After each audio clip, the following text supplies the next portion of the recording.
Okay. Do you, uh sorry, Sunisa, like I'm not exactly sure how I see when I speak, so maybe It's you just you. Go ahead, it's you. yeah, okay. Okay. Okay. Welcome to the Pathet Lao Resistance Viewing Party. Clearly LPT, Lao People Time. We roll a little different. We don't try to be on time, but it's kind of hard sometimes, or we're just trying to adjust to the space. So thank you for being here. I see some familiar names, some familiar faces, and a lot of new people that I haven't met as well. So I'm excited for that.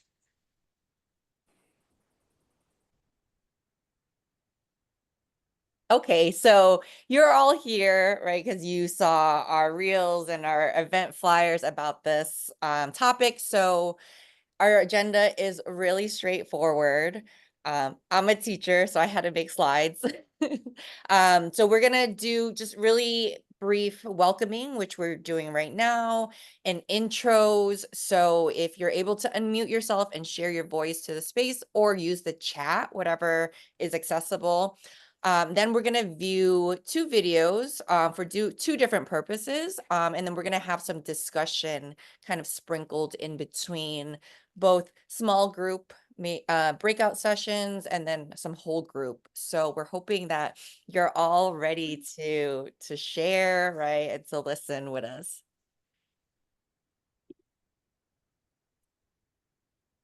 Okay, so my name is Anoy.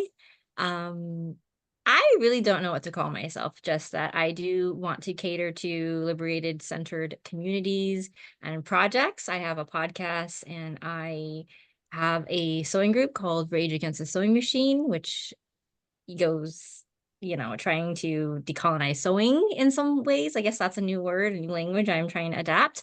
And that's it.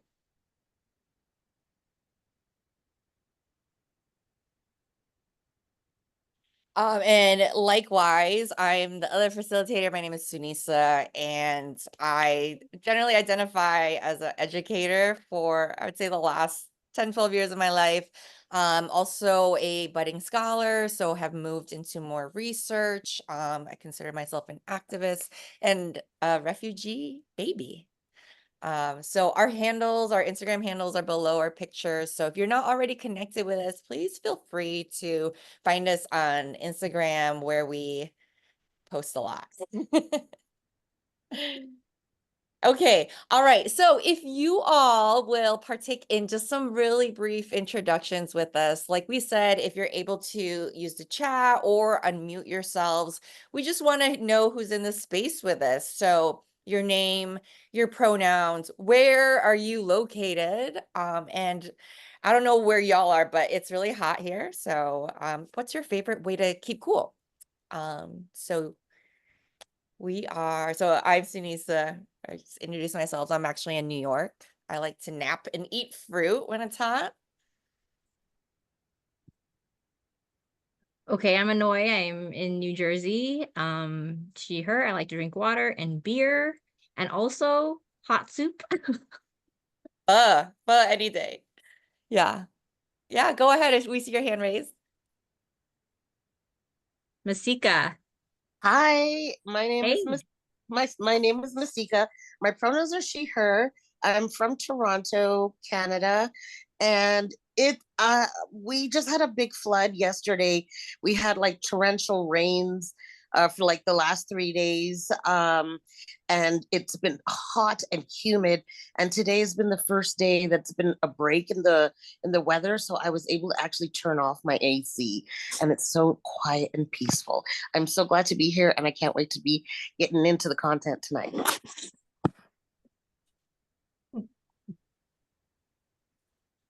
Yeah, Anna, go ahead. Hi, I'm driving. Can you guys hear me okay? I'm just sure Yes. Bluetooth. Okay. So, I'm Anna. I identify, my pronouns are she, her, hers.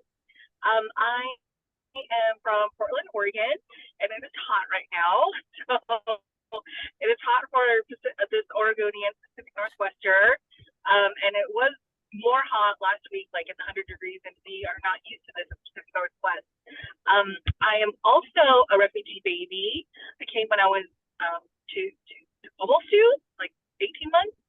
And I just want to say that this is refreshing to see women of color, because most of the people that I have been involved with have been like with my dad's groups, and they're all like OG military folks who were in the military and like fought, or people in higher education who fought or still fighting and protesting against the government right now. So I wanted to say that this is so refreshing to see women, young, old, wherever you identify as, young at heart, wise. This is just so refreshing to see all y'all's beautiful faces. So I just love it. And my interest in this is more for social justice, but my field of work is actually healthcare. So my passion is social justice, specifically in terms of access to healthcare and health equity. So yeah, that's where I'm at. Awesome. Thank you. Anybody else want to share where they are calling in from? I can share. My name is Vanessa. Nice to meet everyone. My pronouns are she, her. I'm also located in New York City. And my favorite way to keep cool is fruit and like cool vegetables like cucumber and like a nice drink, like a fun mocktail or something like that. Awesome. Welcome. I can go next if nobody else is speaking us right now. Sawaidi Pinong, I am Jenny. I am from California, and it is very hot here right now in the area I live specifically. But we've had like the past couple of days where we could leave the doors open and get fresh air in instead of just blasting the AC, so that's been really nice. My favorite way to cool off though when it's really hot is always to make a nice batch of like iced tea. I like making Thai iced tea.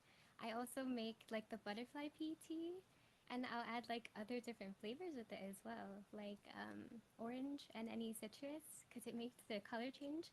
But ginger as well is a really good combo with it. So iced teas, yeah, my go-to. So great to meet you all, and You lovely to too. see you. I love to see the community building like this as well. And to be any part of it is very special. I'm born from America, but both my parents are from Laos, born in Laos, and refugee as well. And I grew up mostly raised by my grandparents.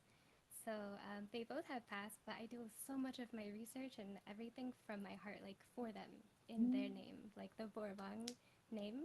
So it's really special to see everybody like this, and I'm happy to be here. Can't wait to learn with you all. Thank you so much. Yeah, anybody else, feel free to jump in and just tell us a little bit about yourself.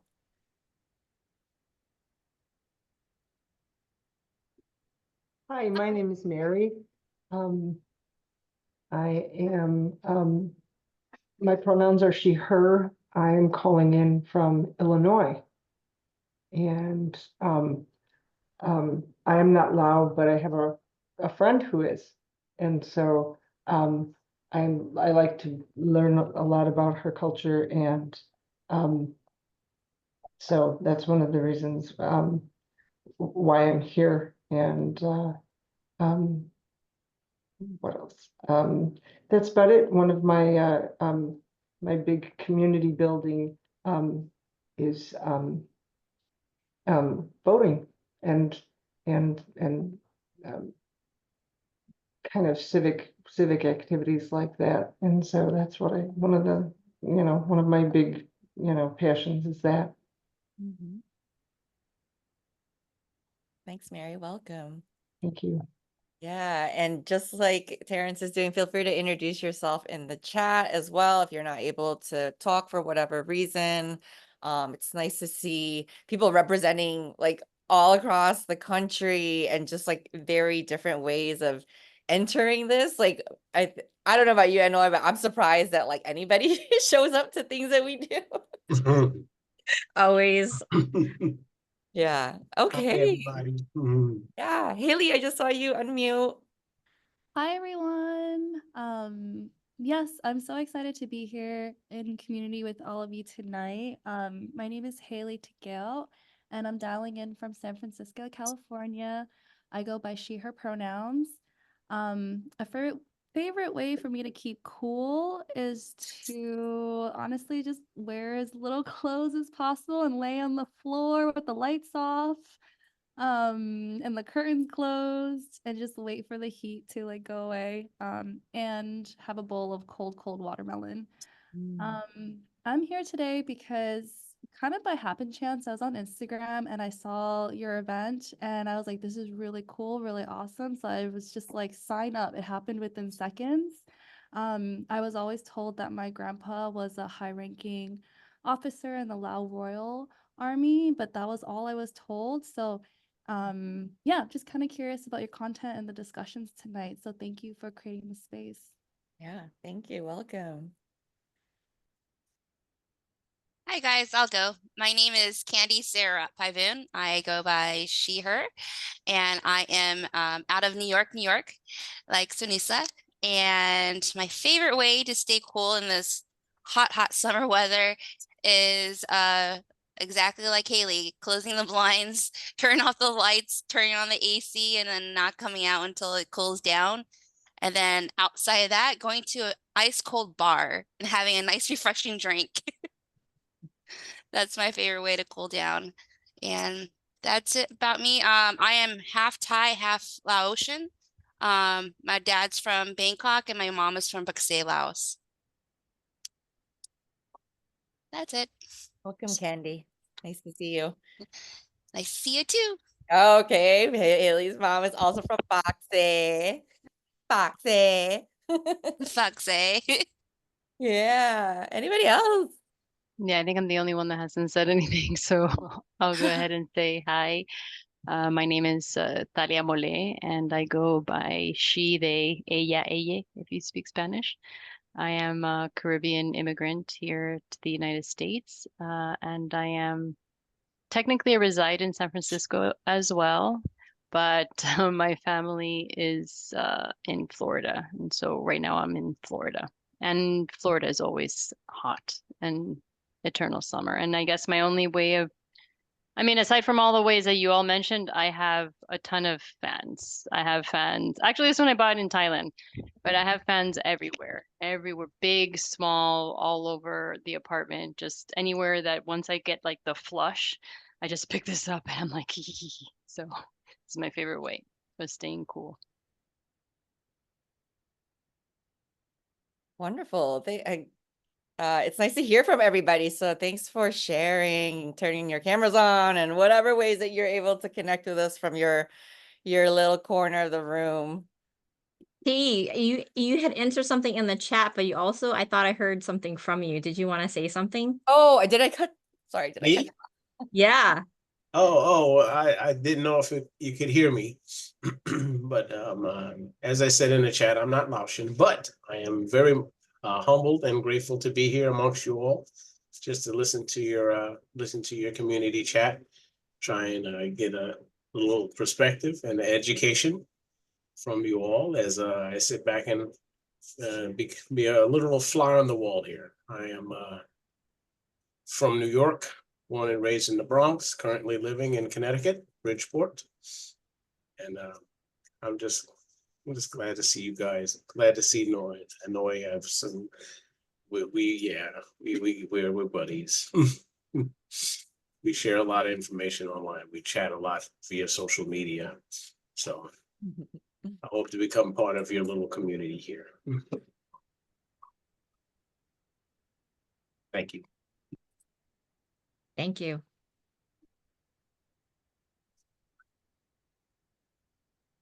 You. It's me. Okay. The purpose of this viewing party, if you didn't see her live, is I'll just read it because okay. There's a limited amount of published history about modern Laos and the Lao diaspora experience. I think I want to add that it doesn't come, we don't narrate it. It's coming from the dominant Western narration. So we want to start to analyze if it's right, it's wrong, it's, what kind of proper analysis with our own Lao experience. And then there are multiple perspectives, so we wish to learn from as many as possible. I see there are Thai people in here, and that's something that we want to also learn, because you're also part of this Lao history that has been, that is very important in how we came to America, and that there are that this is where our collectivism and community building can be practiced, because all of our information is really important. How we put that together is going to be essential, and all of our voices are, we're going to try our best to have it be heard and properly facilitate it. And it's going to be like, I think Sunita and I are expecting this to be like a longer journey, so we'll talk about at the end. And we are actively learning and unlearning and decolonizing our histories in order to build solidarity with other marginalized and oppressed people. And that's why we're doing this. Right.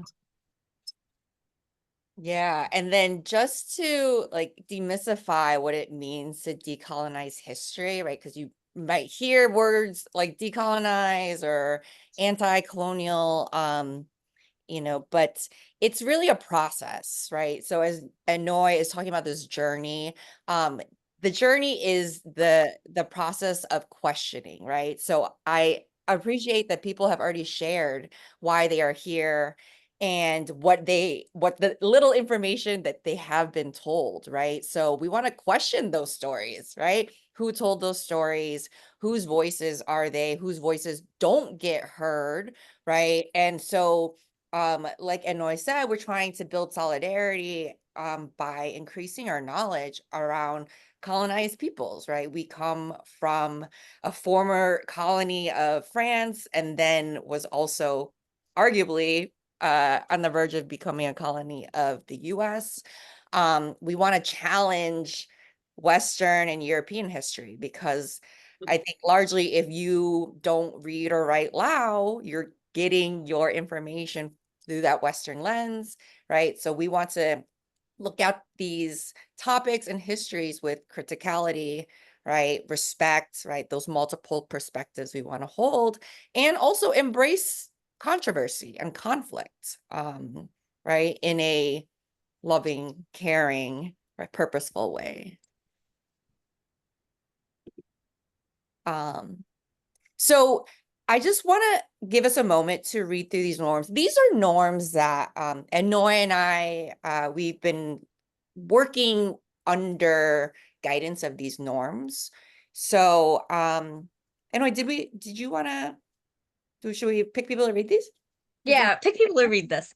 Yeah, would anybody read this first one right here for us? We acknowledge. And maybe that person picks the next person or Yeah, something. how about That way Terry? I'll go Because in the you're flow. Yeah. unmuted. Would you read us this first norm where it says we acknowledge? Me? Yeah. Hey, excuse me. We acknowledge and respect that in our group there are differing political analyses, theories of change, and organizational structures. Our collective inquiry: where are we aligned and how could we build together? Yes, great. Would you pick someone else to go? Candy, I'm looking Yeah, right at you. thank you. All right, Candy, read this one. All right. We recognize that this is not a whole space. There are people, voices, and perspectives missing. We will hold ourselves accountable as a network to bring more voices into these spaces. Yeah, and you are a part of us doing that. Candy, pick someone else. I'll pick Haley, since she's also, her parents are from Bucksade too. Okay, Haley, actually read these two for us. Okay. We don't have it all figured out, but we are committed to coming together and learning as we go. We emphasize relationship building, especially in this moment of crisis. We agree to move only at the speed of trust. Great, thank you. And would you pick one more person to finish this up? I'll pick Talia.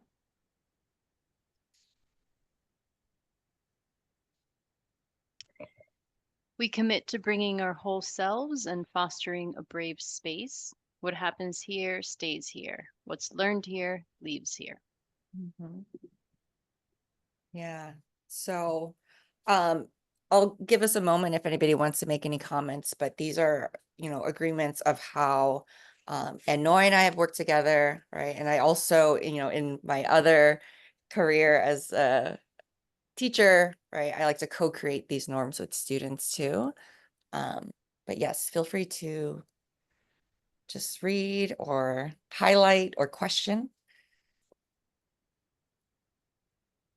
But basically want to emphasize it's a messy process, right? We don't know where we're going, really. We have curiosities and we follow our curiosities and we like to do it with community.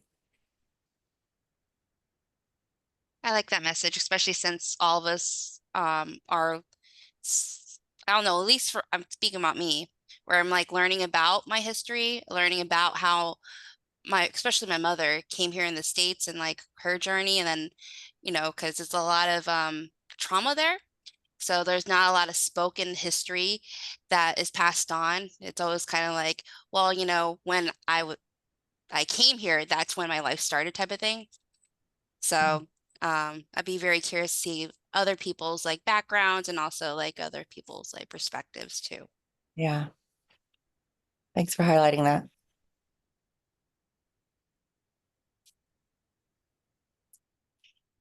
This is definitely something we can revisit, but we want to move on. So Anoy, do you want to go ahead and introduce? Yeah, we for this breakout room, we just want a very, short share in these breakout rooms of what you know about Lao history as it pertains right now before we start the video. Okay, you can what you know about it, the narratives you heard, and any kind of curiosity that you have. So any or all and in the discussion group, and Sunisa will break you out. Yeah, and we're gonna keep it really brief in the room small. So about like, let's say 3 minutes. Yeah, okay, and then we'll come back.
Okay.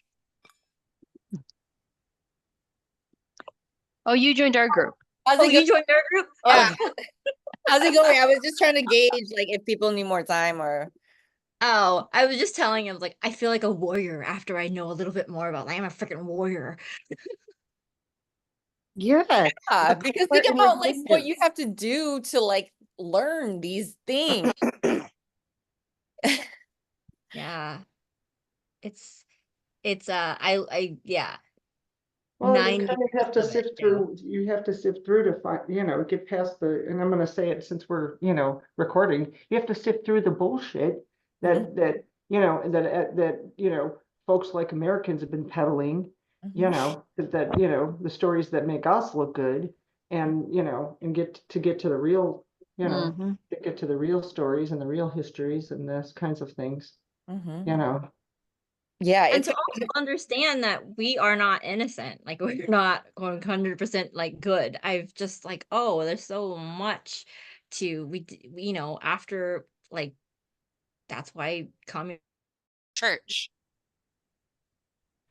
And so, a lot of the culture like left. Yeah. Yeah, a lot of westernization. Yeah, Hi, yeah. how's it going? it's going good. I was just trying to gauge if you need more time. I'll be honest, I'm like, like that Dory the fish where you're like, what were the questions again? Really great conversation though. Yeah, it was yeah, Well, it was what did you talk about? what we understood about the war, what we knew about it, and then basically what happened to families during the war. That was the assignment. Okay. Okay, I'm gonna go back to the main room and I'm gonna close these rooms in a minute. Okay.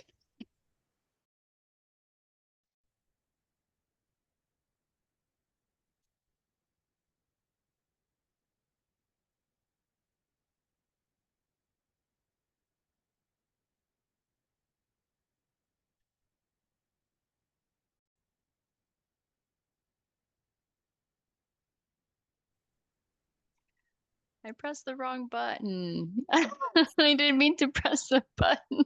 At least you didn't. Oh, That's the wrong button.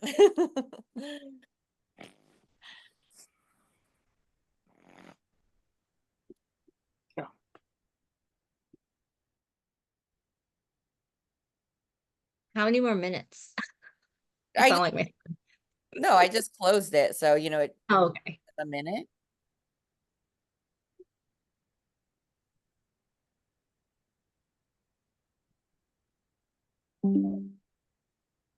I want to hear what Talia had to say, but I'm not sure you want to say it now. I don't know.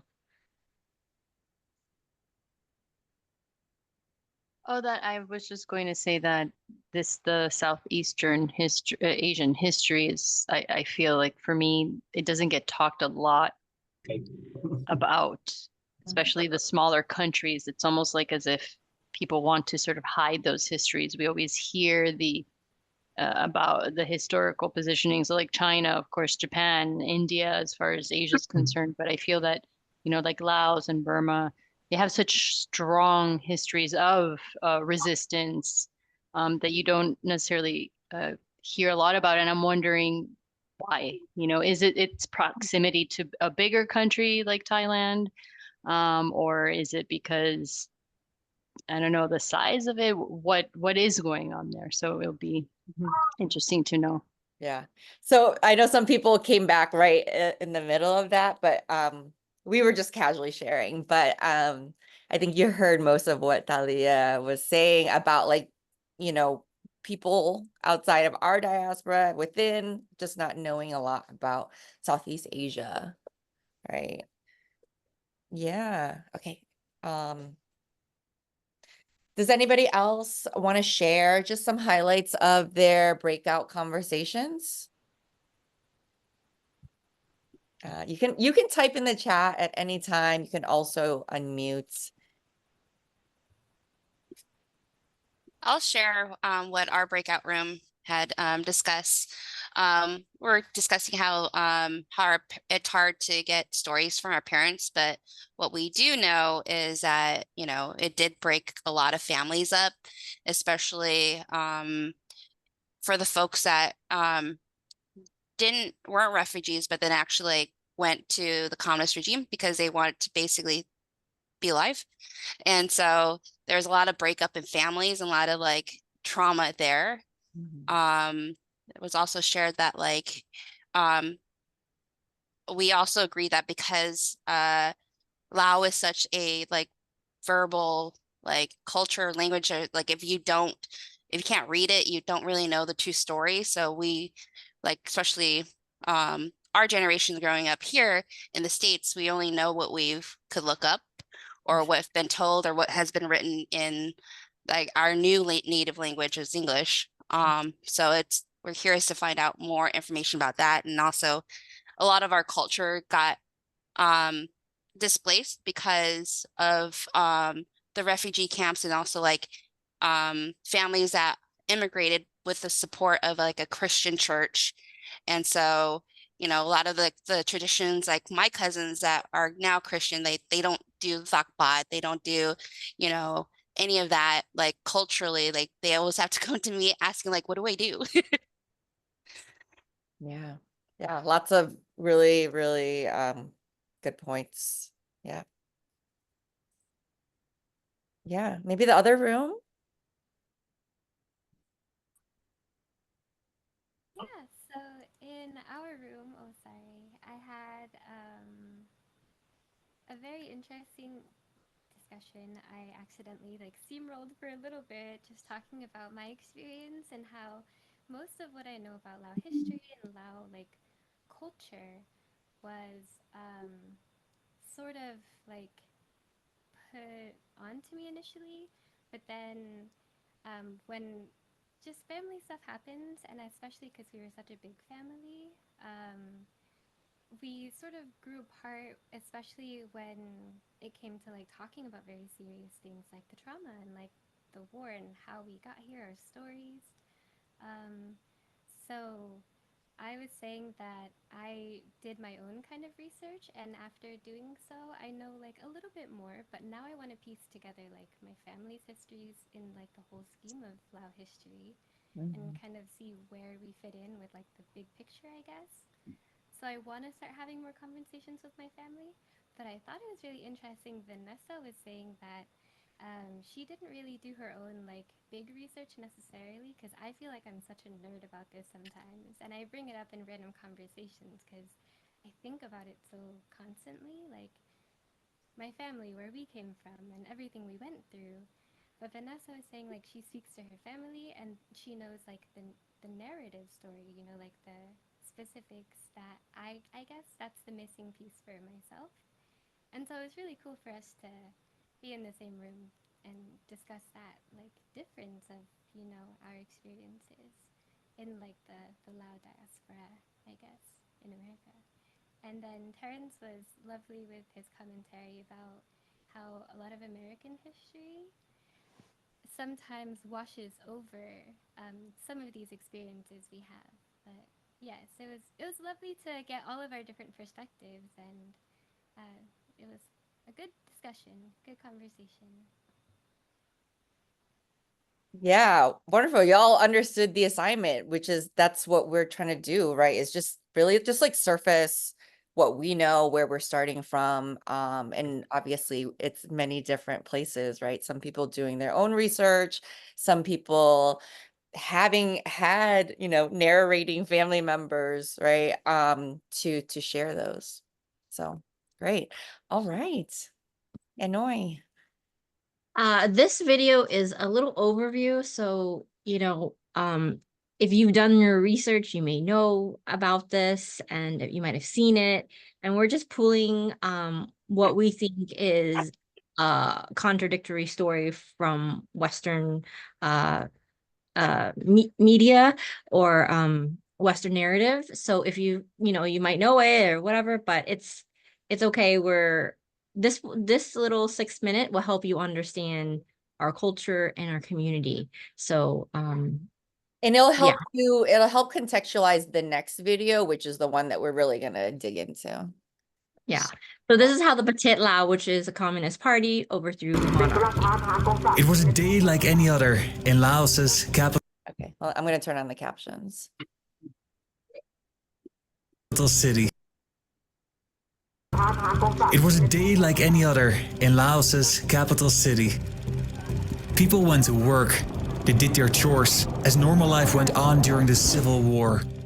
But this day, the country was going to make a pivotal turn to the left. The communist forces, who were collectively known as the Pathet Lao, were making speedy advances. They were led by a member of the royal family, the half-brother of the king. The Lao royal family was an ally of the United States. They sought to protect capitalism and to defend the monarchy. But one of their princes went rogue and was now leading the army that sought to overthrow the monarchy and to establish a communist state. The Pathet Lao had momentum. They had rapidly been gaining terrain. The people could feel it in the air. Very soon, something big would happen. This is how the Pathet Lao overthrew the monarchy with hindsight.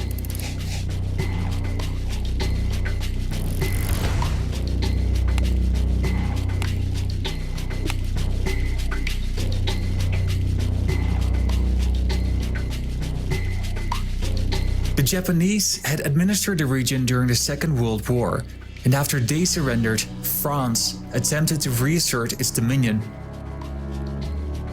The Pathet Lao was an ally of the North Vietnamese. They were united in their struggle against the French, and in 1954, they won. France agreed to withdraw from the region, and they transferred their remaining powers to the Lao royal government.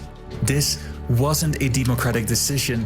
Many opposition groups strongly disagreed with this solution, and they now turned their opposition against the royal government. This led to the Laotian Civil War.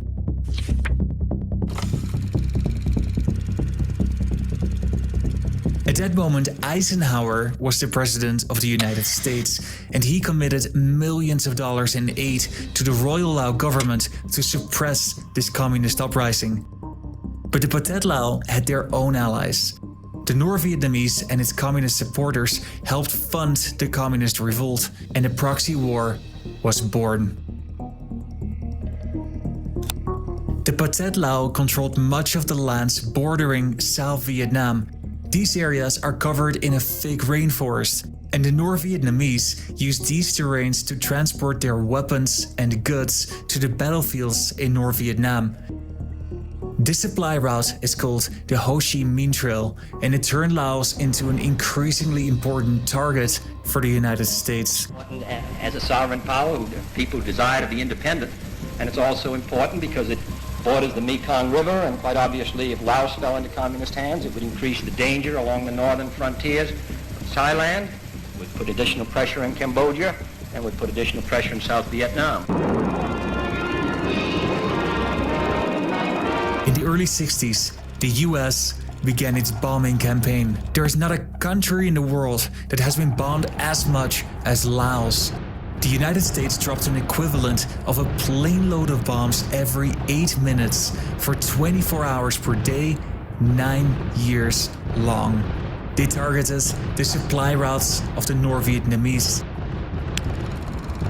as well as military targets of the Pathet Lao in northeastern Laos. The Laotian Civil War is inextricably connected to the Vietnam War. And so, as the North Vietnamese launched a major offensive on South Vietnam, targeting over 100 targets at the same time, including the nation's capital, this also affected the civil war in Laos. The Pathet Lao took advantage of the diversion and launched a major offensive. They gained significant swaths of land, turning the tide of the war.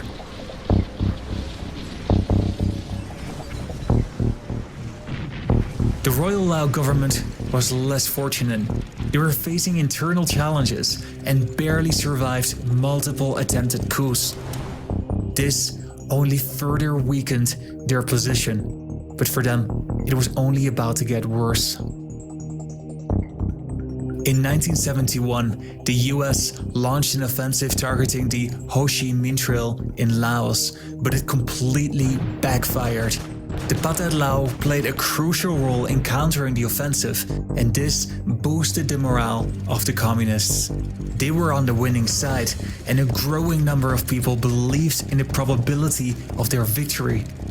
And then, the United States decided it was time to withdraw. The year is 1973, and the Vietnam peace agreements are signed. The US began to withdraw its troops, and the military aid to Laos was slowly drying up. This sparked the Pathet Lao to mobilize at large. The Royal Lao government was weakened, and the communists were rapidly advancing towards victory. On December 2nd, 1975, they took the capital. In this momentous landmark moment, the 600-year-old tradition of the monarchy came to an end. The Red Prince stepped forward and became the first president of Laos. The Communist Party then completely reorganized the government. They collectivized agriculture, they nationalized industries, and they suppressed any political dissent. They led the country with an iron fist, and they persecuted anyone with ties to the previous government. Hey, this video here on the left talks about the last day of the war in Vietnam.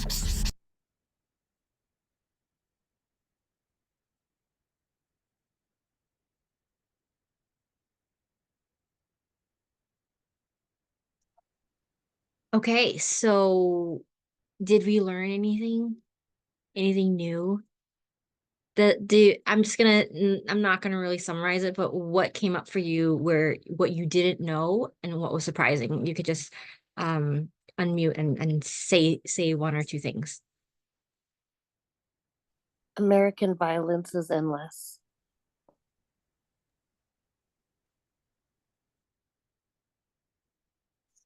I think I always had known that or Laos was one of the most heavily bombed countries in history, but to see that visual of like 9 years and just having it like that just brought up like all these feelings, and somatically was like, oof, yeah.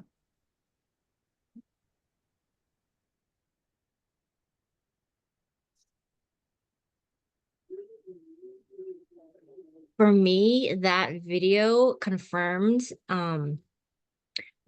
I thought the royal family always governed Laos, but they didn't, and it was assigned by the French, and that was new to me.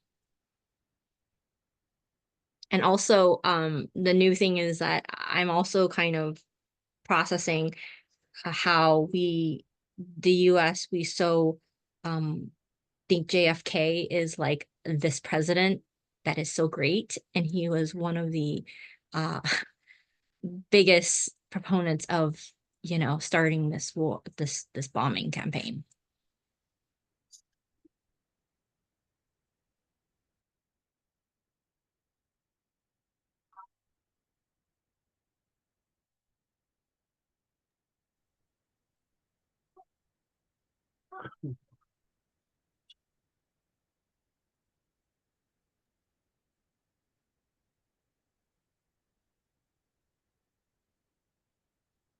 Yeah, I'm just gonna read the chat. So Vanessa said the explanation of how the Pathet Lao gained power offered more understanding to how that happened. And that was something that you didn't know the details of, but kind of knew. Mhm.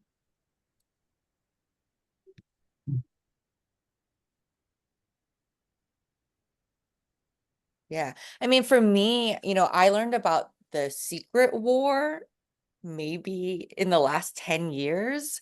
And the secret war refers to the CIA's bombing campaign, but I didn't really understand the difference between that and also like the simultaneous civil war that was happening in the country. Yeah, I'm with you with Sunisa. Um, I think I was kind of new, but I never really connected it, like how um how we came here, and also when the refugee camps came into play, right? How it felt like how it basically was a mass exodus, and that video explained it really well. Why some folks felt like, well, I need to get out of here. Mhm.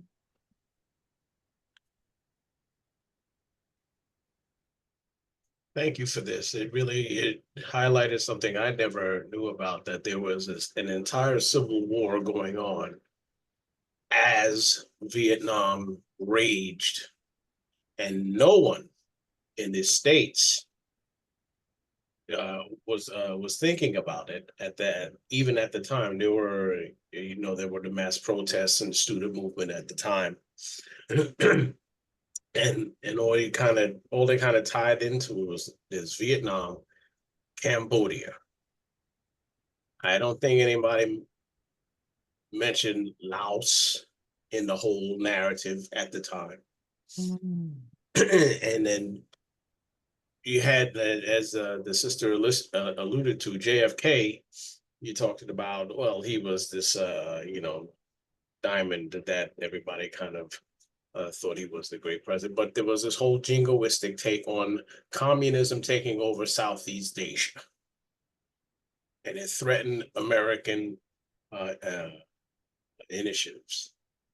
So it had to happen. We had to go in there. We had to go in, get rid of, halt the advance of communism. And it just turned it all into a big mess. And of course, thanks to American policy, foreign policy, once they screw over the nation, you create tens of thousands, hundreds of thousands, millions of refugees. Yeah, and I also want to amplify that. I put the Laotian Civil War in quotes because Hanoi sent me a meme the other day that really talks about how, or it questions this idea of civil wars when we know that the US had their hands all in it. So yeah, even just like, pushing back on this like idea of a civil war, whereas in the video they say proxy wars, right? Yeah. Yeah, American creates their proxy war, and then it's a way to get in, right? To help save someone. Yeah. Amazing. So we're gonna move on. And so just to preface this video that we're going to see, we just want to name it that the video is capturing what they're calling resistance movements, right? So I just put some definitions of what resistance means. These are Google definitions, right? But these also will connect to ideas of colonization, right? Decolonization, imperialism, as well as anti-imperialism.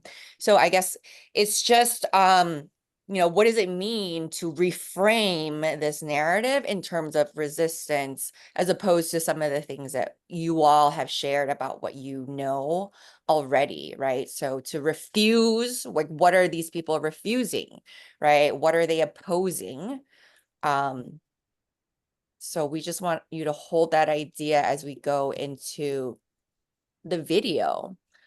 And so you're gonna see this video is a little bit longer, and also there's no dialogue.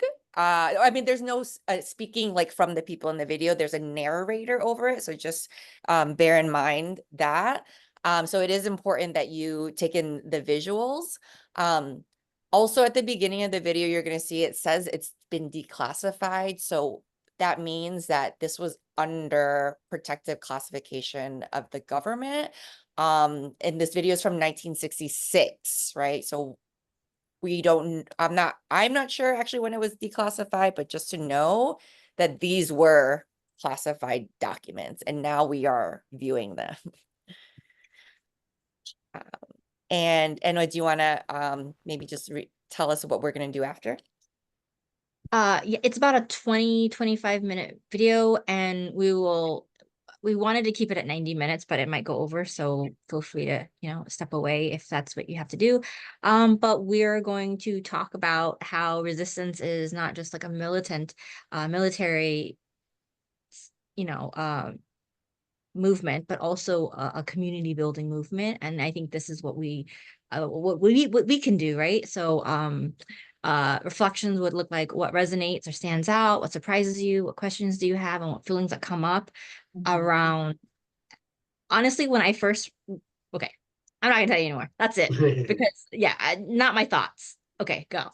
Yeah. And I do want to emphasize like feelings, please. Like this, we are having intellectual conversations, but don't hold back on how it affects you emotionally, right? These are really tough things. So I put the questions in the chat. So feel free to use that as a guide. And enjoy this video. This really blew our minds, you know, to just see this. Your people. Yeah.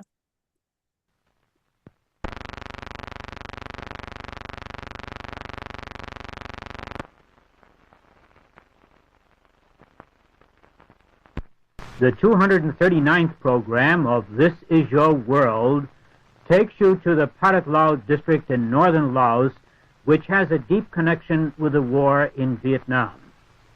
The 1962 Geneva Agreement set up terms under which a coalition government would rule Laos, with the extreme right headed by Prince Suvarnabhuma and the left, the Pathet Lao, led by Prince Suphanuvong. The United States began bombing areas in northern Laos about a year and a half ago on the ground that the North Vietnamese were bringing supplies over the so-called Ho Chi Minh Trail through Laos and into South Vietnam. Strategic bombings by B-52s since last December raises the question of whether the war in Vietnam will spread to Laos. A Japanese news-gathering team visits Sam Nua near the North Vietnamese border.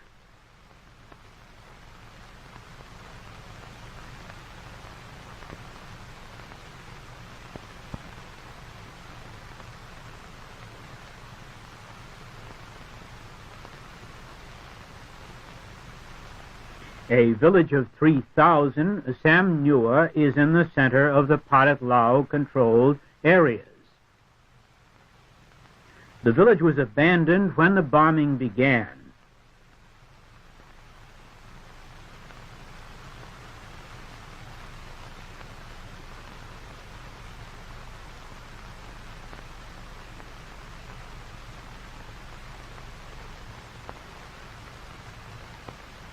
Now, from time to time, some of the people return.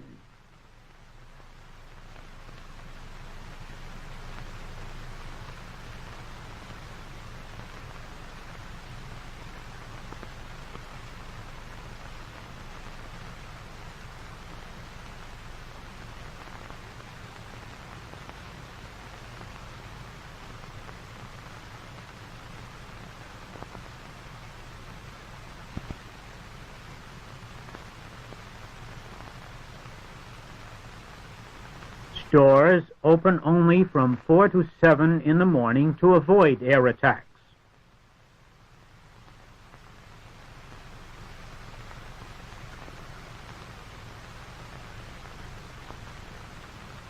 People appear to be calm, but the soldiers carrying guns symbolize the agony of war in this area. About the size of Honshu, Laos has a population of only 2.5 million quiet, unwarlike people. They are Buddhists, and many temples are scattered throughout the area. Older priests have left the region under bombing, and only the young monks remain.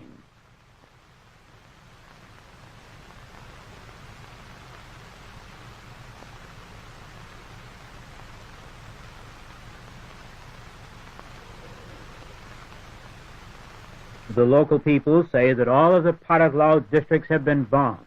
United States bombing concentrates on the roads, villages, factories. A Pathet Lao consulate general was established in Pong Sali, 250 kilometers northwest of Sam Nua. People left the towns and villages when the bombing began about a year and a half ago. They went into the mountains and jungles to begin a new life. They say they can easily avoid the attacks by living in the mountains.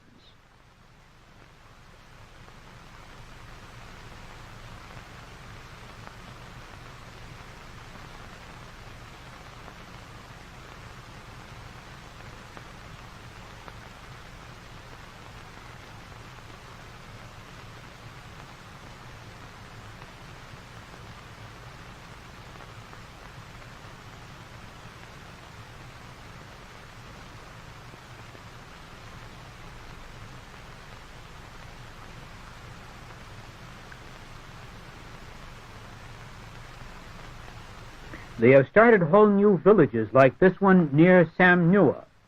Since the men have volunteered for either army service or work in the factories, only women, children, and the older people are left behind in the villages.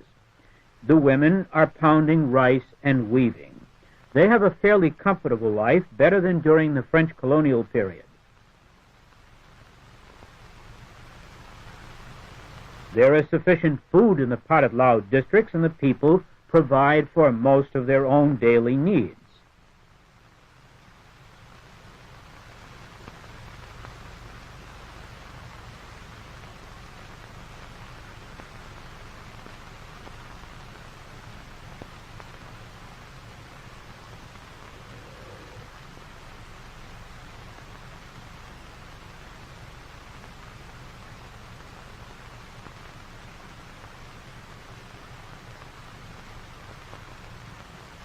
Military training is a recognized part of their daily lives.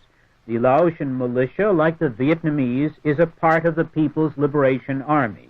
It is established in various districts. The people make spears before leaving for training. They listen intently to the group leader, who explains that rightist influence is gathering in the government in Vientiane. Neutralists like Suvarnabhumi forbid foreign intervention. In trying to follow the 1962 Geneva Agreement, they have refused United States intervention in order to avoid being drawn into the Vietnamese War. But the rightists welcome intervention by the United States. In view of this conflict, the Pathet Lao could bring about a change of power in Vientiane.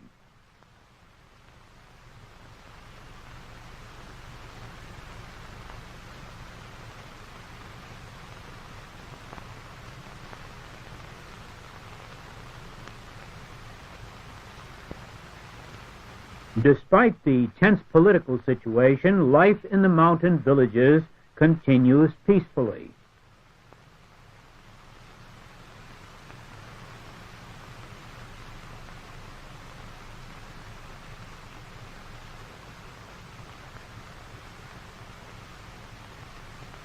It is a wedding day for a couple in the village.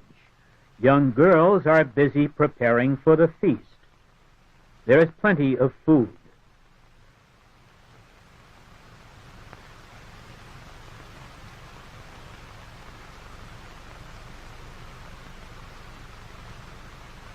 One man prepares a pig.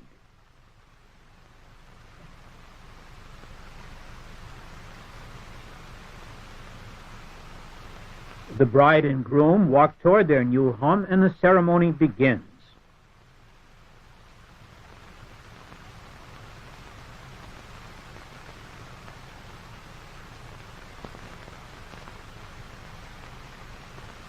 Wedding guests leave money and gifts on the tables set up for the occasion.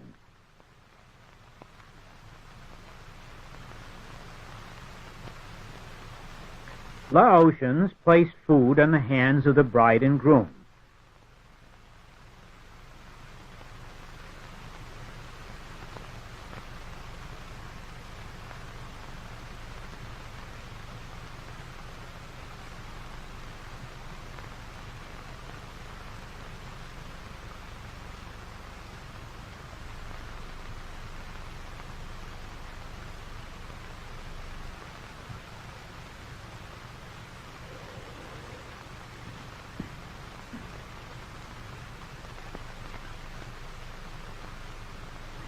They have another interesting custom, tying their hands together with black cotton string.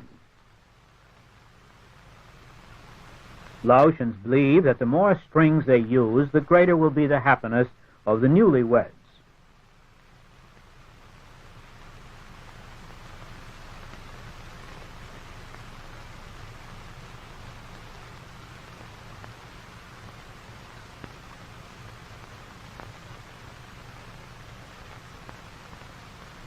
Outside, they have been preparing a drink, and now everyone joins.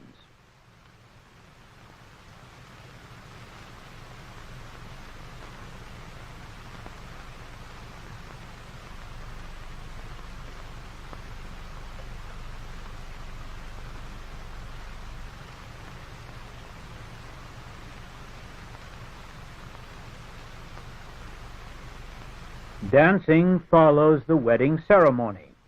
Everyone dances the Lam Van, which originated in Thailand but has become popular in Laos.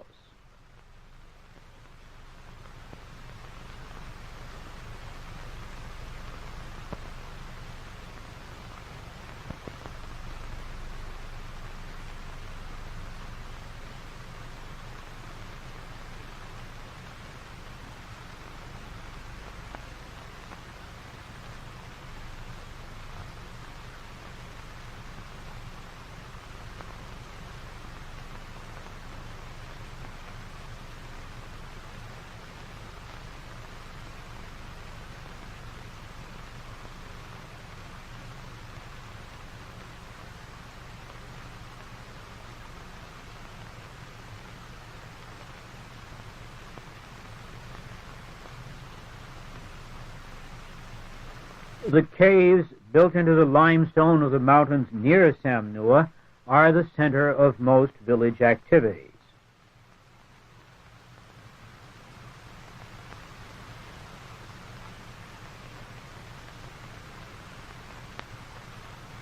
Here, the people are safe from the bombing.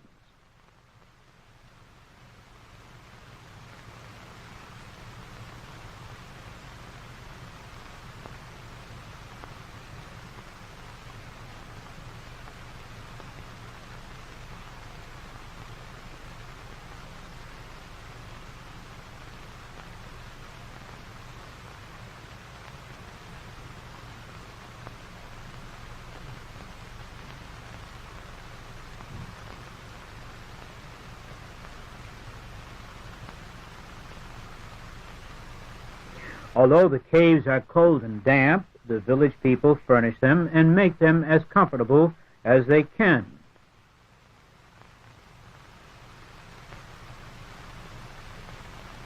There are underground classrooms. During the period of the French colonialists, 98% of the people were illiterate. In all of Laos, there were only 300 teachers in 1945. Now, there are 400 teachers in the Pathet Lao district alone, and the number of children attending school has increased by threefold in the last 10 years.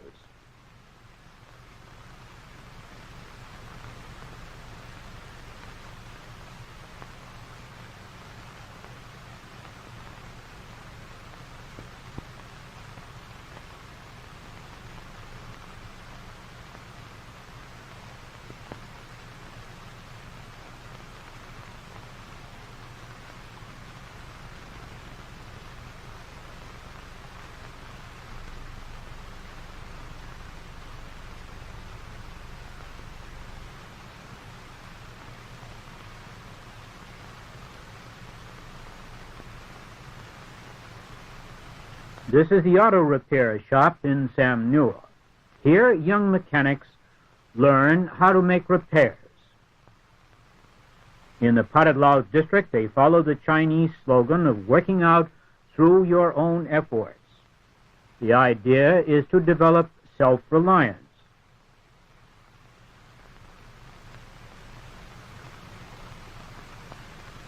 People in the Pathet Lao districts also make their own textiles, even their own medicines. About 50 men work at this shop. They repaired 113 cars from January through September last year.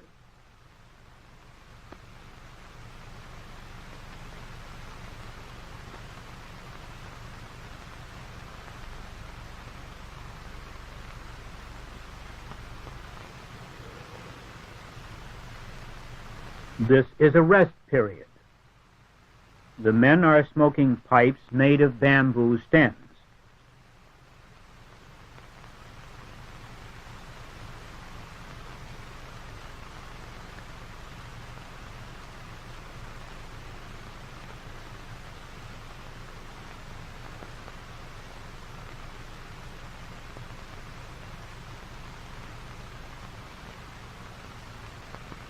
There is also a blacksmith shop in this cave where 30 employees work 6.5 hours a day. There are 3 furnaces in which the men melt down pieces of bombs dropped in nearby areas. They make tools, hatchets, knives, and agricultural implements.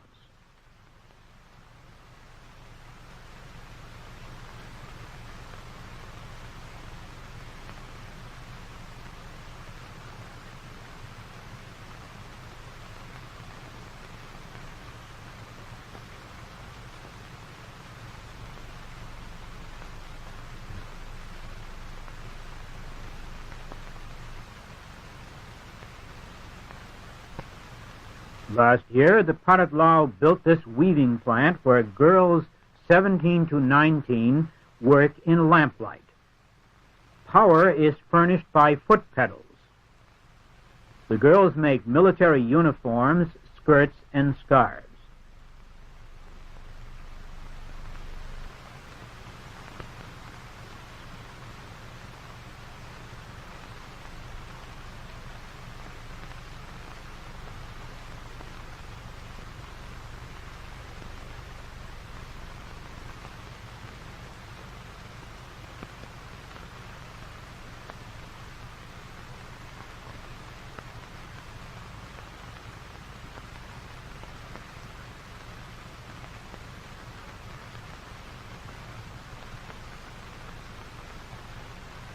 The girl employees say they are not afraid of the enemy. They will willingly endure any hardship no matter how long the fight goes on. There will be no happiness for anyone until the United States is defeated.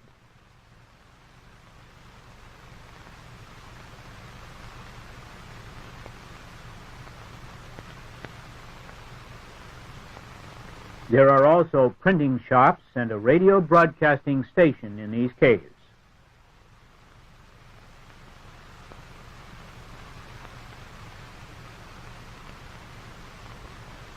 This is the print shop where the Lao Hat Zap, the Central Party organ of the Laos Patriotic Front, is published. About 50 people are employed in this shop, which spreads into many adjoining air caves, divided into mess hall, press room, conference room, and so forth.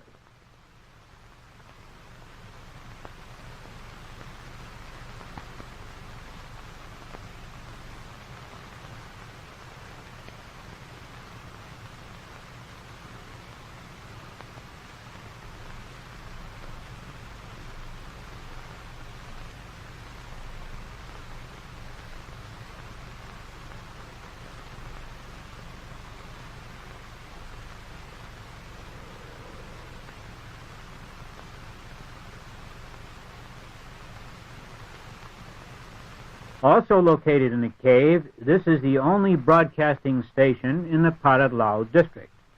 It broadcasts 8 30-minute programs a day, mostly news. One half-hour program consists of music. Most of the news programs are in Laotian, but the foreign broadcasts are made in French.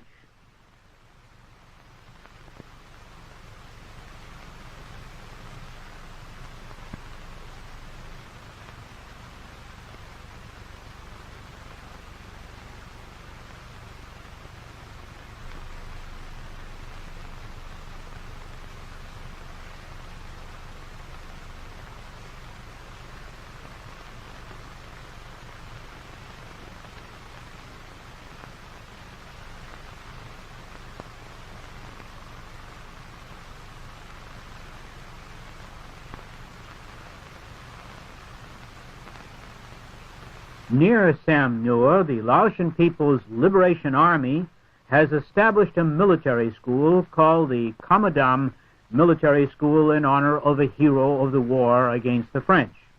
The school was founded 15 years ago during the Resistance War when the People's Liberation Army fought against the Vientiane government in the Savanakat and Khammouane provinces of southern Laos and had control of some areas. It was a day before graduation, and the students were in their final phases of training. They learned the duties of the soldiers of the Laotian People's Liberation Army to destroy the enemy, to mobilize the people, to participate in production.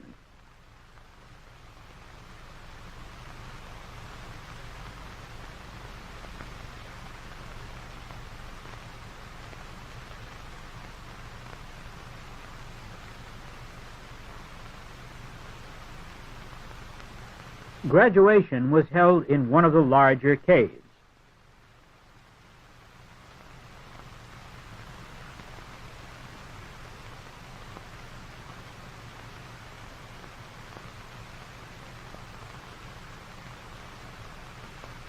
Kamte Sipandon, the Supreme Commander of the Laotian People's Army, spoke to the graduates.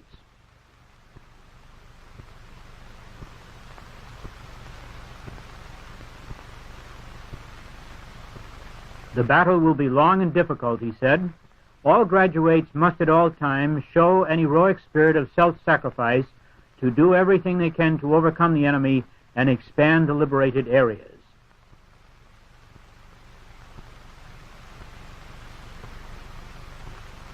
The graduating class cheers their leader.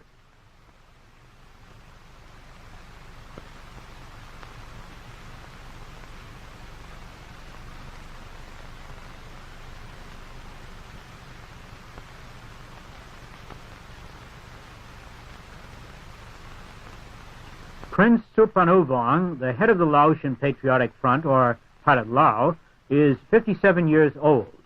He is a half-brother of Prince Suvarnabhuma. When Supanuvong returned to Laos in 1941, after several years' education in France, he worked on a road construction project. During this period, he became aware of the poor living conditions of the people and decided in 1945 to work toward independence. When the Laotian Patriotic Front was formed in 1956, he was selected as chairman.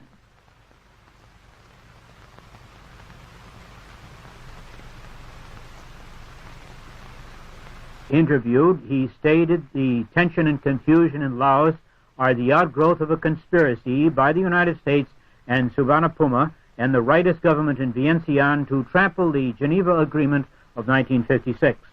For a year and a half, United States bombers have been hitting Laos. Moreover, the United States uses Laotian and South Vietnamese agents to bring the southern and central parts of Laos under its control and to link South Vietnam with Thailand. He doesn't consider this a problem because the United States can be forced to pull out. He states that the present Laotian government has the mark of a people's coalition government, but is actually a puppet of the United States, which uses Suvarnabhuma to carry out aggressive plans. That is why the people are determined to resist such scheming and deception.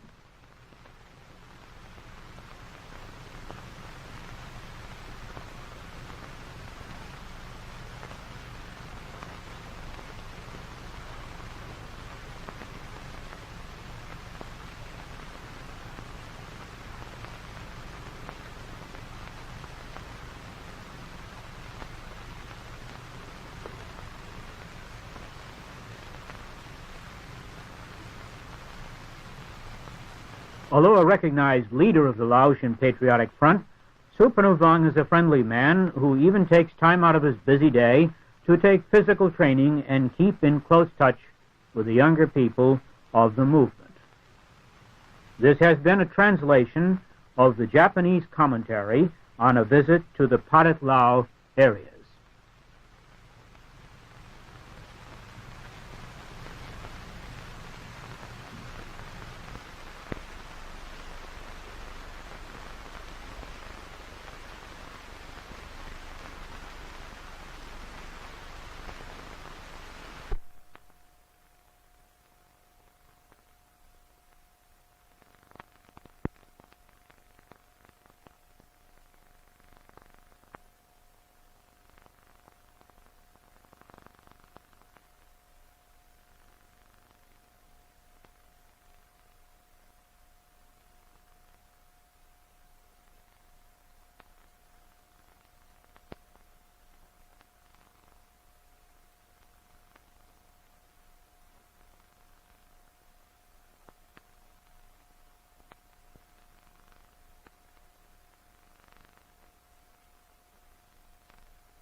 You anyway.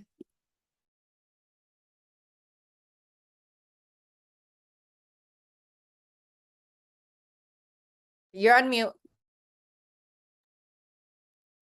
Does anybody want to say anything about what's coming up for you?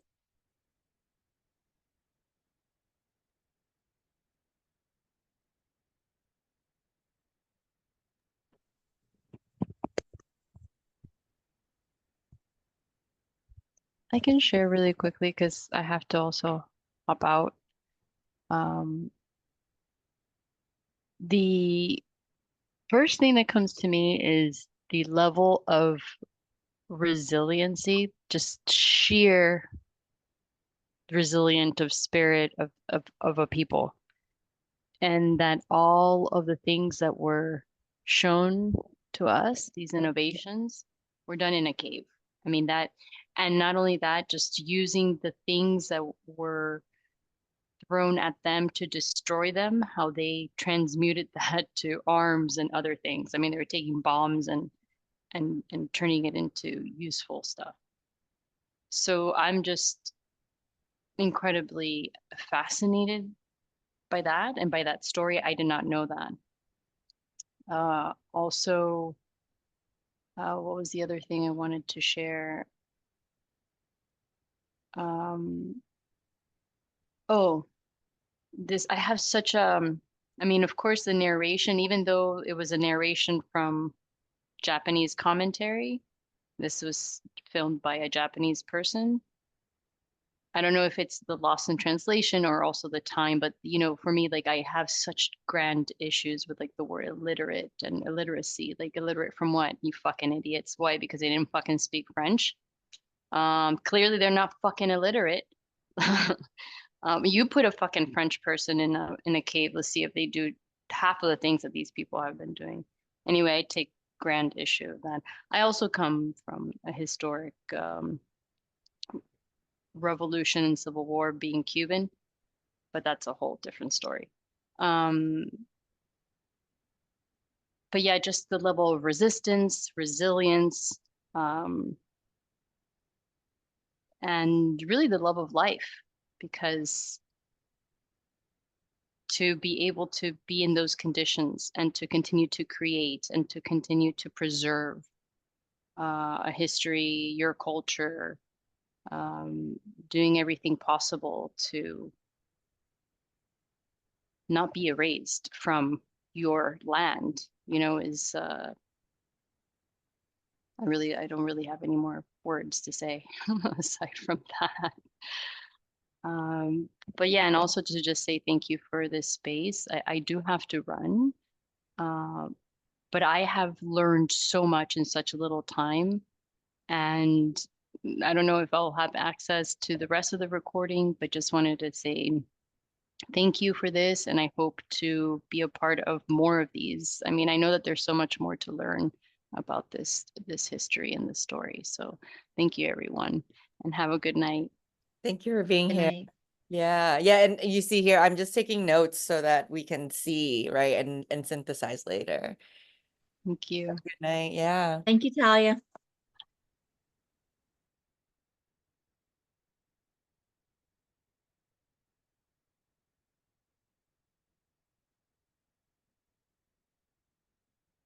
Jenny, you gotta go. Good night. Is that a good night or? I think she was saying No, goodbye to yeah. Talia. Oh, I okay. was kind of sending off Talia, yeah, because I think I loved a lot of her commentary or their commentary, because coming from, you know, marginalized places historically, like not just Laos, we're not ever just talking about one like specific type of people when we really think about revolutionary movement. It's how in the greater scale and the grander scheme of like the world, there's so much work to be done. And I feel like a lot of the resilience that she spoke to is like us being determined we're not going to lose our culture or ourselves, even if we become displaced, no matter where we end up in this world. There's actually a really cute song I remember because my biological father, who I'm not super close to right now, he's a musician, and he had another friend who made this song called Haupen Kon Lao, and it's so sweet. I don't know if you've heard it or like seen it, but Saki was like one of the Lao artists I listened to growing up just because my dad listened to it. And it talks about that whole feeling of like, I'm Kun Lao, we are Kun Lao no matter where we are in the world. You can be in Russia, you can be in Egypt, China, America, and you're still Lao. And that's, I think, one of the biggest things I've taken away from these kinds of communities as well, because it's different when it's your family and you go with them to what and you do takbat and all this stuff. But when you see other families all across the world or nation doing similar things, you see Lao New Year festivals in Australia. I'm just like, whoa, you know, this is a lot bigger than just us even. So it's beautiful to just see all the solidarity. So the resilience kind of, speaking to all of that, like across the world, it's so lovely to see.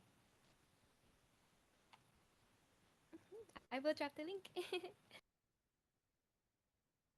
We will send something to everyone who registered or is here to continue on with our journey. And if you've got to go, we'll also follow up with you later. Yeah. Thank you, Masika. Have a good night. Get some rest.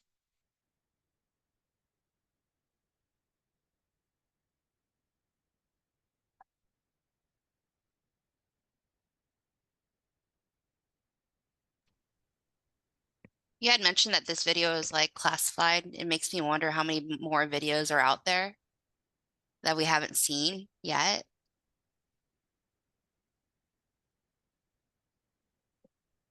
Mhm. Because it's basically just a layering of our education of like knowing what all happened. Because I mean, everybody's experience is going to be different.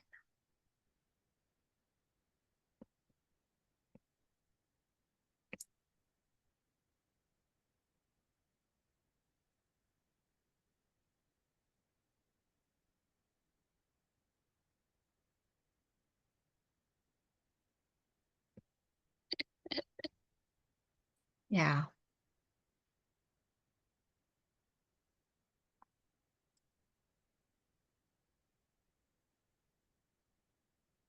Anybody else?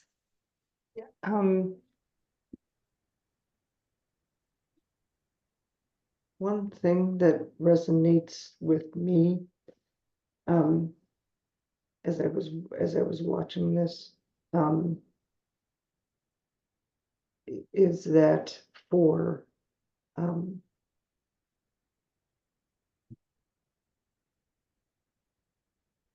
for me, I keep hearing, and I'm almost 60, so I'm kind of old. And so as so historically, as you know,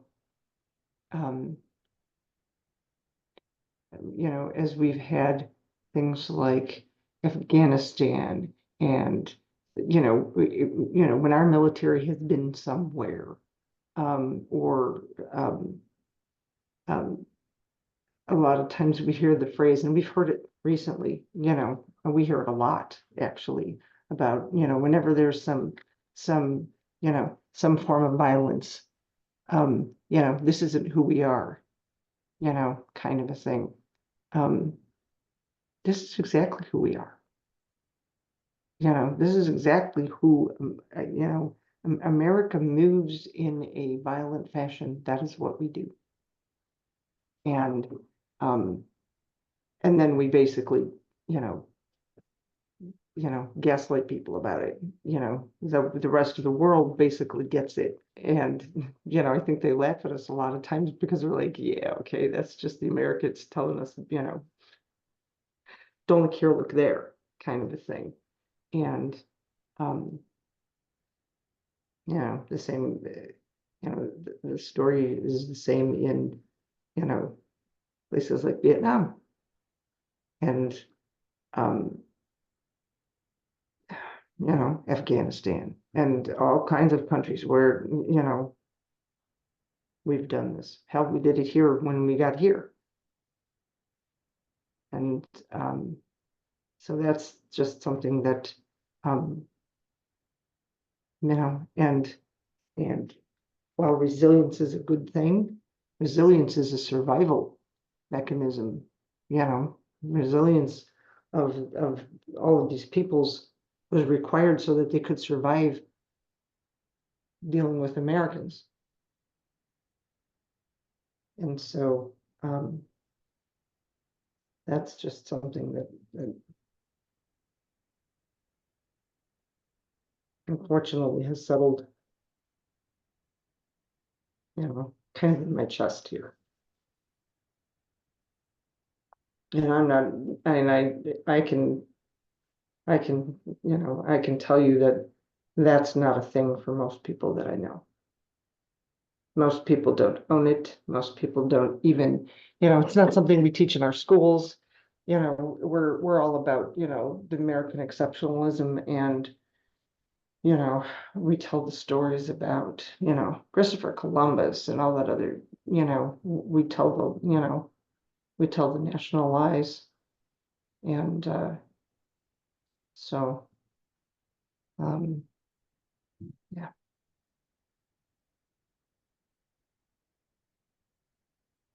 Yeah, thank you.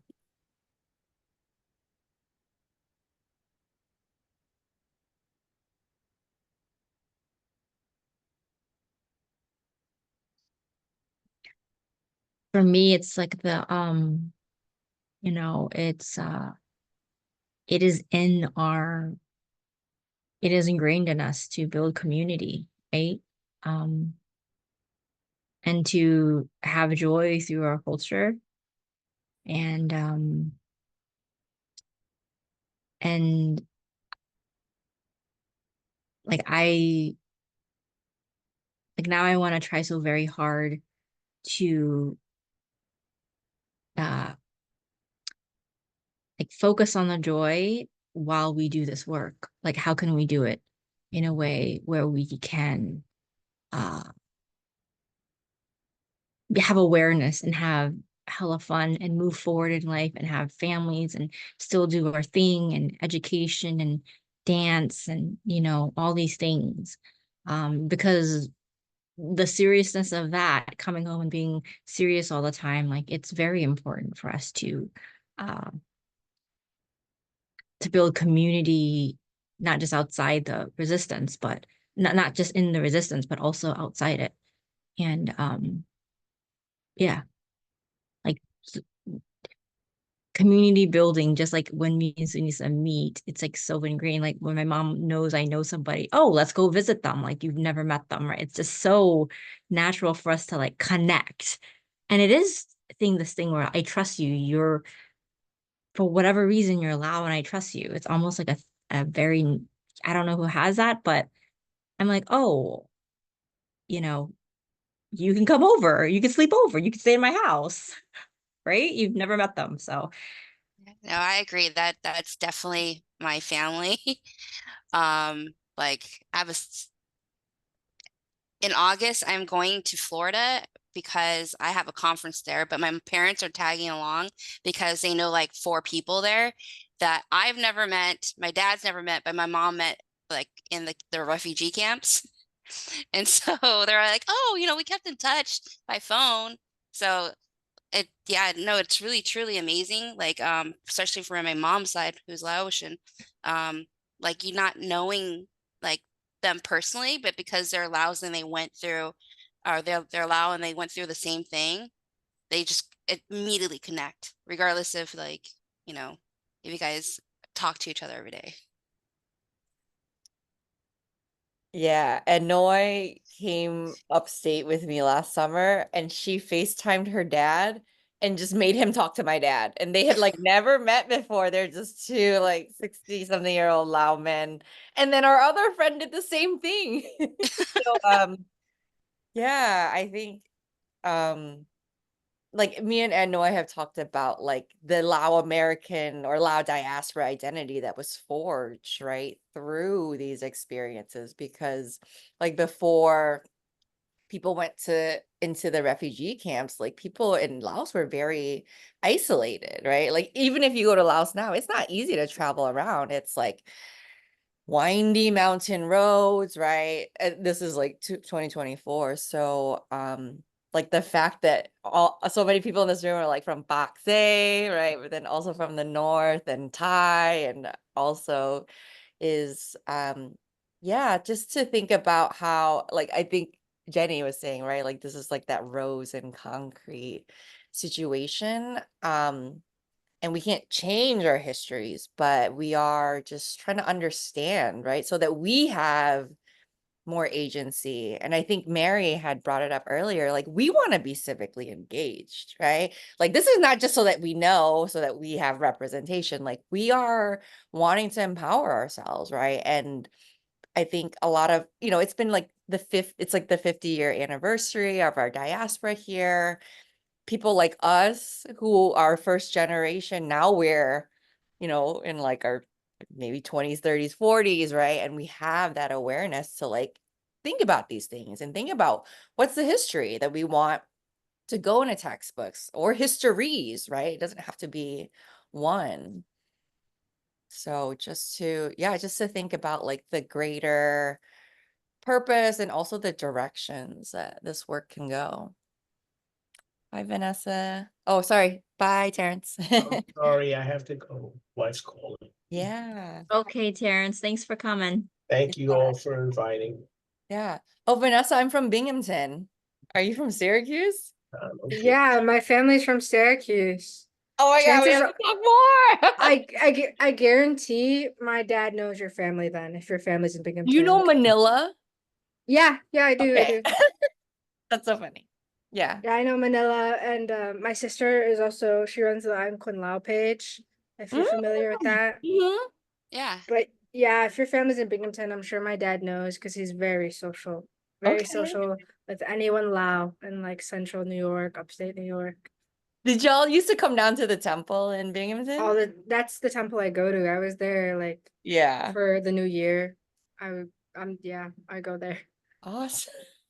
That's such a small world. We were probably in the same room before. Probably. Yeah, or like Candy and I went to brunch a couple weeks ago, and like the first two people to arrive, they didn't know each other, and then they found out they were cousins. Yeah. That his dad basically, well, Kung Lao, we always say we're cousins because we're cousins. His father was my mom's next door neighbor growing up, and they lived in a small village off of Pakse. So in Wapi is where they lived. And so they were like, our families, I guess, were really close. So I was like, of all things. Yeah, this literally happened to me like last week when we stayed with my mom's friend's friend when we went to the temple in Connecticut. And he's like, "Oh my gosh, you grew up on my street in Paxe."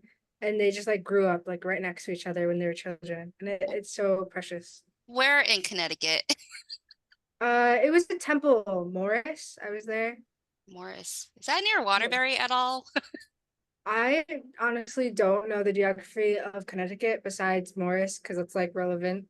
That my parents like to go to the temple there often. Yeah, my great uncle from Pakse lives there. Oh, he probably goes there. Yeah, he probably knows your family. I wish there was like a directory of all the Lao temples. I mean, I'm sure you can find it on social media and through word of mouth, but I wish there was like some kind of like resource repository where like everything was listed and like the years and the dates of New Year's or all the events and stuff. I know there are some Facebook groups that put it together, but that have local or national, temples. But I love this camaraderie. I'm just can I just like repeat again that this is amazing. What the fact that we are female, right? Because our dads have been the ones that have like told and reminisce about the days and Pinong and all that stuff. And it's just like, I love this camaraderie and this community building that Hanoi talked about, because I recognize all the traditions. Like, I recognize at least 90% of the traditions that were in the video, like the loom and the weaving and the rice pan. Like, I have seen that in various people's houses that I visited, like, throughout my decades of being here. And I'm just like, it's kind of sad. And I think I kind of commented in the video that, like, we have not written our own destiny. We have not had control of our own destiny and our own history, because even in the small group that we talked about, like, the to the victor goes the spoils, right? And to the victor also goes the history. So the victor always writes the history, and they dictate what is passed down and what is shared, right? Same thing with, the social sciences and the history books here in the States. It's like, there's a lot of whitewashing and there's a lot of whitewashing, and they don't tell both sides of the story or the whole story, right? There's only a portion of the story, and it's kind of sad to see that our people, we're called like sabay, we're like so easygoing and passive that, like, we just go with the flow. And I think that kind of makes us an easy target to be colonized, right? Like, we don't want to resist, we don't want to ruffle the feathers, and we don't want to, like, you know, cause a rift or whatever, cause a ripple. It's just like, we are such our people, like our community building and our sense of like family and all this. It's like, we're such a passive people. And even like in the store, even in the video, they're like a peaceful, they said something, a non-war, something, I can't remember what it was towards the beginning. But like, we're Buddhist or traditionally Buddhist. So like, we're very passive, and we are very like turn the other cheek type people. And it's like, I wish we could have like more passion and just have more, stand up for ourselves more. Whereas like other people, I feel like their histories are more known because they stand up for themselves, right? But also, it's multifaceted, right? Because I think also the war in Laos, or nobody knows what the about the war in Laos, because the shameful history and the shameful part that the United States played in like the destruction of our homeland, right? In proxy wars in our country and across the globe, right? Like Argentina, Panama, everywhere, Afghanistan. So just the fact that we are like a peaceful people makes us such targets for being colonized. And I wish that we were able to rewrite our own destiny. But like, I guess if history hadn't turned out the way it did, we wouldn't have this platform to come together, right? So yeah, so I wish the Lao diaspora could like have more representation. And this isn't part of the video, but I just recently came back from Minnesota to visit my dad's brother, my owl. And they have like a Hmong community mall, like an open Yeah. air market for Hmong people. Like, do we have that for the Laotian community? And they're like members of Congress, and they like are like, military, and they are civic leaders, and they have like a whole cities. St. Paul is like essentially like Hmong town, right? So their people have been so resilient too, that they have like repatriated an entire city to have like their own resources and their own language. And they have like resources like help with language, and like realtors and lawyers, and like actual community resources, because everybody came together to like uplift each other. So I I have really I have some findings on the Hmong community as I do this research, is that um because the Hmong sided with the US, they get a lot of priority in terms of narrative. I know in California schools, they're gonna be in history books, but not Lao. So it is intentionally suppressed for us, because we don't you know, Pathet Lao and Lao people, it's but the Hmong people were a very like a big partner in America. So it is part of our suppression. They get but also in St. Paul's, even though they fought with, to be part of the US, there is a huge, I don't know what to call it, an endemic and like issue with Hmong homelessness. There are tents and tents, there are parks filled with Hmong people. Oh, wow. So, yeah, I think I tagged you on the Facebook group. Like there is a problem, and you know, when you become dependent on a system, right? And you are not self-reliant, like they can take it away. So I just wanted to let you know that yes, they have that, but it isn't because like they're better at it. It is because we are suppressed. Like I used to think that like, oh, why do they do this? They're so good at art, and because they're continuously, funded and amplified. And so that narrative is chosen over ours. Or this one. I won't say ours if it's not yours. So it's a systemic, you know. I think I correct me if like my I guess theory is kind of wrong, but like I think also Laotian, we all settled very far from each other, like in little bits and parts of the states. Like, because I think my mom probably knows at least one Lao person in every state. And so where like the Hmong community was like focused in St. Paul, and there was a huge Hmong community in like Sacramento and parts of Fresno. So they're a lot more like together as community versus Lao. We're just kind of all over the place too, because it's hard to build community when we're just kind of so separated. I think the closest I've seen where there is kind of like a market is probably Fresno, because there is like the street. I remember there's a supermarket, a Lao supermarket, and then like in that supermarket there's like two stores connected to it where there's like restaurants and also like selling like those like basically ready-made food stands. So but it's only like 3-4 stores all in a row, but that was like the closest to like a Lao like mall per se that I've seen.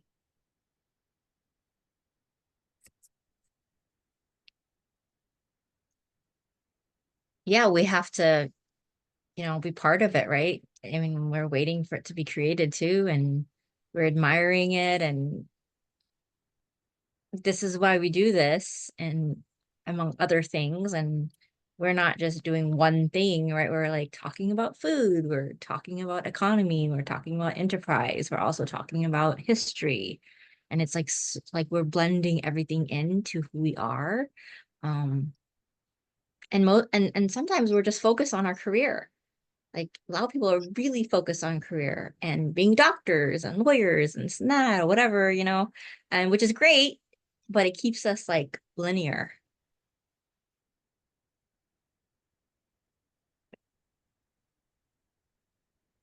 Which is why it's so fun to work with Sunisa, because we'll just like throw out ideas like, let's do it. Uh, Then it just manifests itself in like a week. Yeah, So go ahead. Go ahead. oh, Anna. sorry, Sunisa. No, I was just gonna say that we like to use our imagination, right? And we were talking earlier about how, a lot of these things that we don't have, we're just gonna build them. So, Yeah. Yeah, go ahead, Anna. I actually want to put you two in touch with my friend Vian. So I am part of a group, a community-based organization here in Portland, Oregon, and we put together this event called New Year in the Park. And it's like the last Saturday of every April, we have this event in Portland in a specific park. And then we come together with Lao, Thai, Khmer. We have Burmese and Nepali. And then we just recently had a Tamil contest because their New Year's is in April too. So we come together as as a group, as a volunteer group, to put together this event every year. And then one of our community members, Vian, one of our volunteers, she wants to put together like an oral history or like a documentary interview type of like research slash project.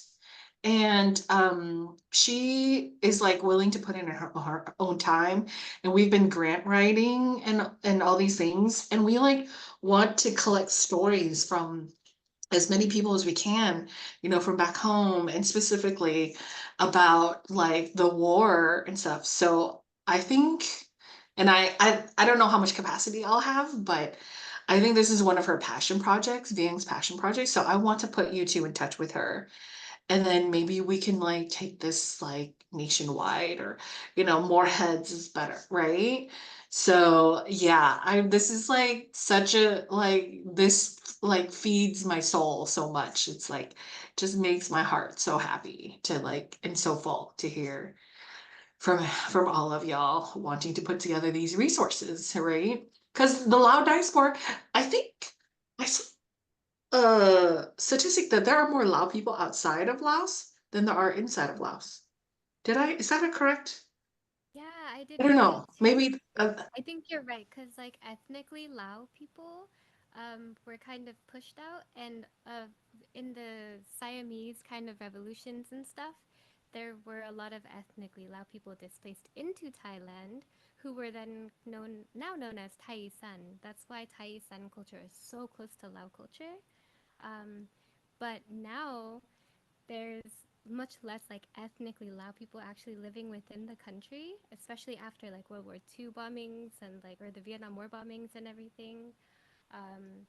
So that is actually a real statistic, and it's sad, but also I feel like a beautiful opportunity to do things just like you're saying, make it nationwide where everyone is, closer in solidarity and stuff.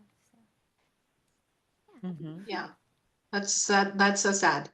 But also, I think, um, like, I mean, I think there's a lot of like migration from Vietnam and China too, right? Because of the light rail that just came down.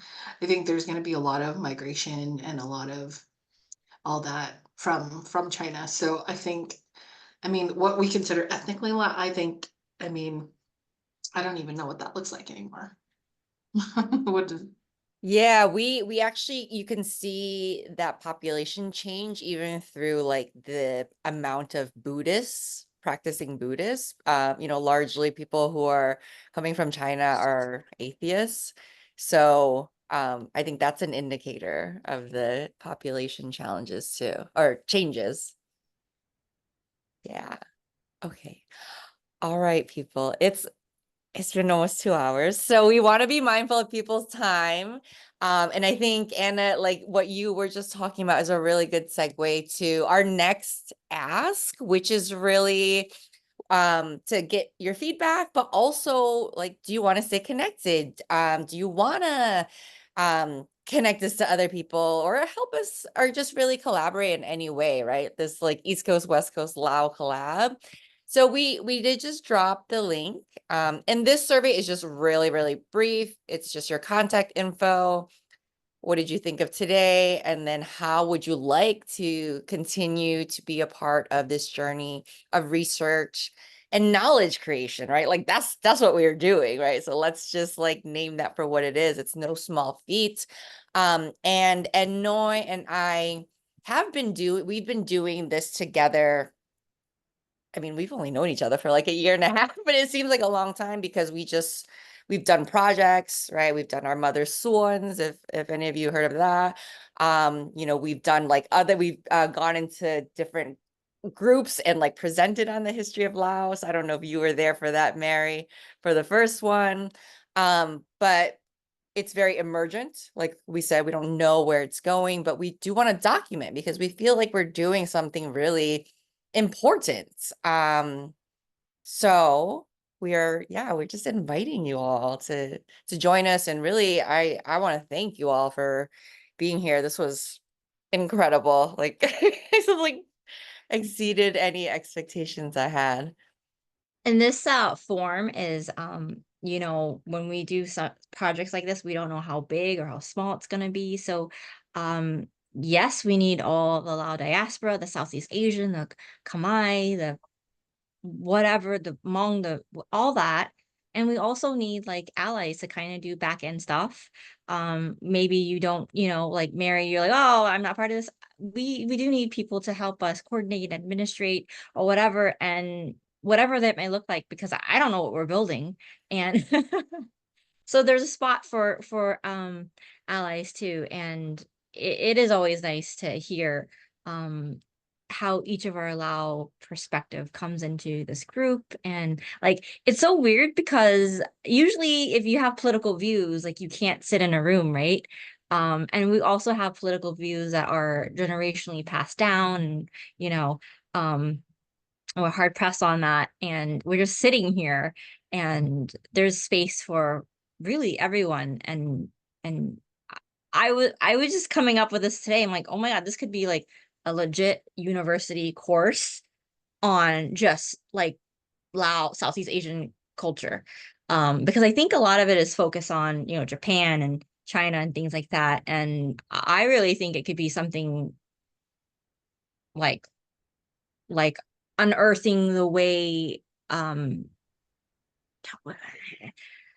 Edward Said, you know, the way he was teaching about Palestine in Colombia, like things like that. Like that is so like it changed minds and created these revolutionary students. And I think that we could do something like that. But of course, before we start, let's just connect. But yeah, I just want to like imagine all the possibilities, and yeah. So thank you for your stories. No, thank you guys for putting this together. Like I second Anna, this like spoke to my soul and just made me made me happy.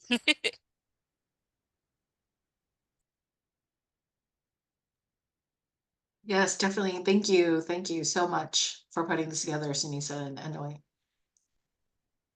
My ancestors would be so proud.